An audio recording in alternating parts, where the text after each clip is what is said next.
Happy Palm Sunday, everybody. Today, some denominations celebrate by waving palm leaves or by just celebrating that Jesus entered Jerusalem as a new king.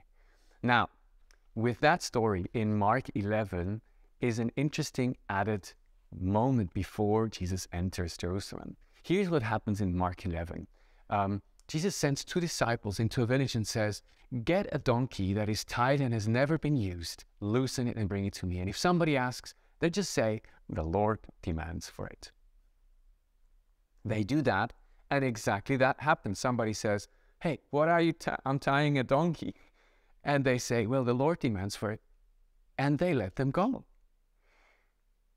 That, to me, is the primer for the whole story that follows after. The Lord comes into Jerusalem on his own terms. Kings normally, in times of war at least, they would ride horses.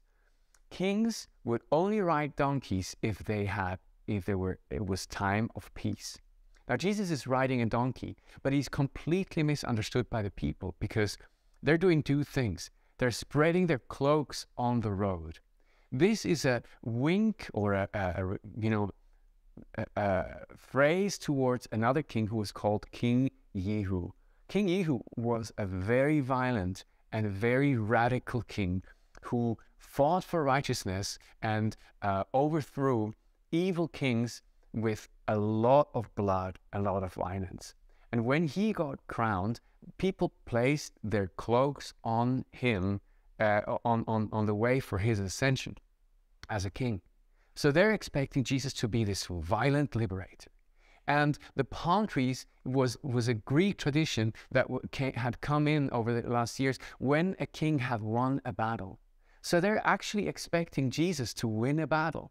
And they're shouting Hosanna, which means save, Lord. Lord, save. So the way they expected liberation or freedom was through violent means.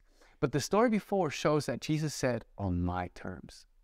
Here's what changed to me at Easter. Jesus comes on his own terms.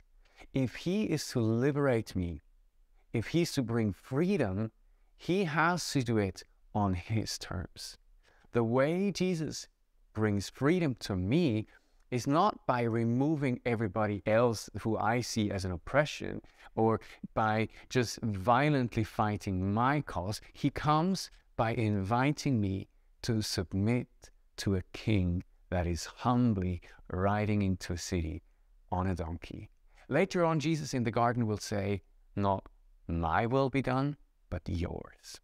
That's what changed on Palm Sunday. Jesus is Lord, but it has to be on his term. And that's how I get to be free.